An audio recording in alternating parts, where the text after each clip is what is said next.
এই যে আমি ডোনেশন দিলাম, এখানে অ্যাকাউন্টিং ইনকাম আর ট্যাক্সেবল ইনকামের অ্যাপ্লিকেশন আলাদা হয়ে গেল। Let's dive into this matter. এক্ষুনি একজন ভদ্রমহিলাকে, মানে রাস্তায় বসে আছি, তাকে ডোনেশন দিলাম 20 টাকা। ধরে নাও আমার ইনকাম আজকে 100 টাকা। 100 থেকে ডোনেশন 20 দিলে কত পড়ে থাকে? 80। এটাকে কি বলি? প্রফিট বিফোর ট্যাক্স বা অ্যাকাউন্টিং ইনকাম। এইবার টার্মসটা জেনে গেলে অ্যাকাউন্টিং ইনকাম মানে কি। এইবার ইনকাম ট্যাক্স কি করবে? 100 টাকা তো ইনকাম ধরে নেবে, কিন্তু এই ডোনেশন 20 টাকা মাইনাস করবে না।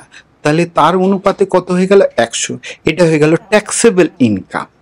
এইবার এই যে 20 টাকা আমি যে খরচা করলাম, ফিউচারে কোনো দিনও সরকারের বেনিফিট দেবে না। তার ফলে এটা কি হয়ে গেল? Permanent difference. এবং এই 100 টাকার ওপর 30% ট্যাক্স রেট মারলে কত হয়? 30।